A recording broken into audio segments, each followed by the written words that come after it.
beginning to understand that in any desire that we have and in anything that we really want to do, that we can't trade, we can't chase, and rather that we need to attract. And when I say that, I really just mean to say that the best analogy that everyone uses on this is between the butterflies and the garden, in the sense that you shouldn't be chasing butterflies, but rather you should be building a garden, and then the butterflies will just come to you. But And I agree with that analogy a lot, but I'm starting to understand a lot more about what that really means, and it's about letting go. And when I say letting go, I mean letting go of the control of getting what you desire. And when I say that, I just mean in the sense of the analogy, at least, that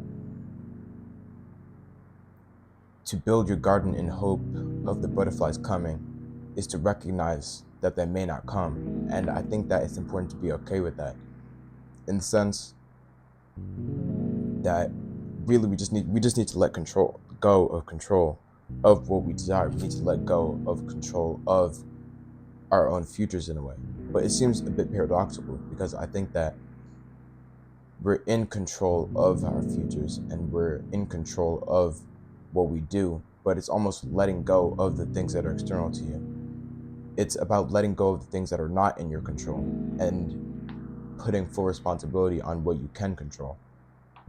So, when I say that once you let go, you're free, I mean that in the sense that I think that we need to have a lot more faith in God, and we need to have a lot more faith that the things that we desire are actually going to come to us. Because, you know, personally, when I use the butterfly and the garden analogy, I mean that with anything. And I'll get to that in a second. But I think personally, I was always really afraid of letting go of that control. I was always really afraid of basically leaving it up to God, my own destiny and my own future. But I'm starting to understand that letting go is exactly what makes us free in the first place. So, and when I say the butterflies in the garden, I mean that in any desire that we could ever have. If it could be a person or it could be a certain type of relationship, I think that's like the most popular um, interpretation of the analogy. But I think it could be genuinely anything. It could be money, it could be status, it could be a certain game that you want, a certain toy that you want, a certain experience that you want to have. I think that it's very possible that in all those types of desires that we can then position ourselves as if we were to already have that. And I think that's what it means to really be the garden. I think it just means to act as if that thing is already in your possession. And when I say that, I don't just mean to say that, you should start acting or you should start speaking as if you have that thing, but it's almost to live the life as if you were a person that would have that thing. So, like, for example, imagine the desire that you had. Imagine it was a Porsche, let's say. I think that in trying to build the garden for that Porsche, I think that's really about living your life as if you were a person who would have a Porsche, if that makes sense. So, and I think that in any desire that we have, we can almost imagine what a person that would have that said thing would be like, in the sense that, if, or I'll switch it up. Imagine it was your desire was to have a lot of money. I think that we kind of know deep down what a person who would have a lot of money, what they would do on their day-to-day basis. But I think it's also important to recognize that we can only control the things that are in our control. So it's not to live a life as if, you were born into a family with a lot of money, let's say, but rather to live a life as if you were to make that much money for yourself. But in doing that, it's really requires a letting go of the control that you think that you have in terms of the outcome. To say that if you were to build up the garden in hope of the butterflies, you don't know whether the butterflies will come or not. And I think that it's that letting go of control and that letting go of certainty that is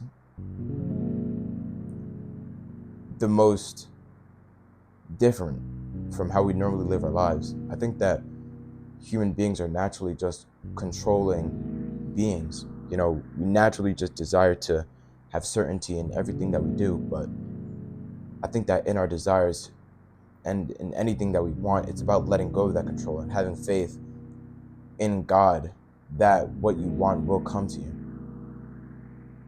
And I'm starting to understand that a lot more myself. And when I say that once you let go of control, or even just once you let go, you are free, I mean that in the sense that I think it's such a liberating experience to recognize that you're not fully in control of your own future, but you could still position yourself in a way that you would have what you desire to begin with. Because I think that if if you start living a life as if you were to have what you desire, then one, you're already doing everything in your control to have that said thing. And two, it's as if you already have that said thing. So it's almost like experiencing the feeling as if you had what you want. And then you finally get what you want. And then it almost gets rid of the imposter syndrome as if, oh, I don't deserve this thing. Because you literally live a life as if you were a person that would have said thing.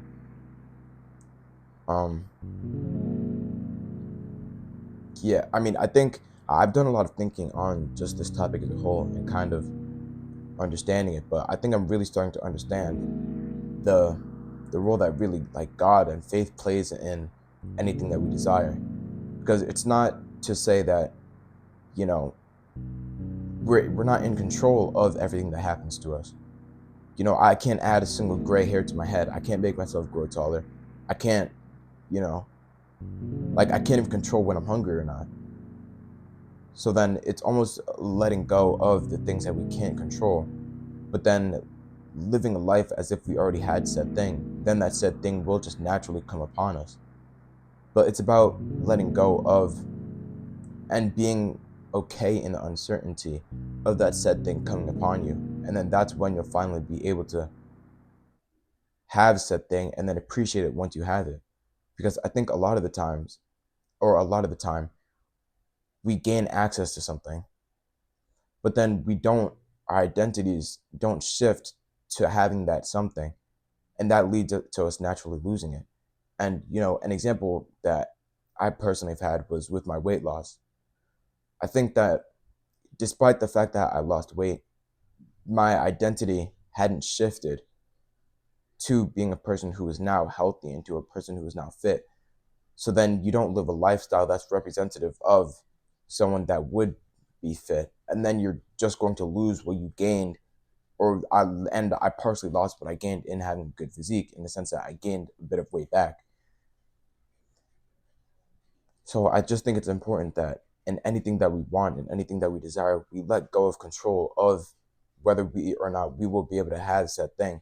And once we let go of that desire, that's when that said thing will really come upon us, and that we'll be able to appreciate it more, one, and two, we'll be able to maintain it for as long as we desire said thing. But in doing that, I think it's also important to recognize that what we want and what we desire may change, and that's okay. I think that that's part of the beauty of life. It's evolution, in the sense that you could desire something, finally achieve it, then recognize, oh, maybe it's something else that I wanted the whole time. And in doing or in thinking that, I think it was not a waste to go after the first thing to begin with. I think that that's a part of life, and I think that the journey is, it sounds cliche, but I think that the journey is more important than the destination. Because in life, there is really no destination. I think that the beauty of it is having one goal, achieving that goal, then setting another goal, and then going after that. Not to say that you should never give yourself the opportunity to rest, but in the sense that achievement is something that's inherent to us all.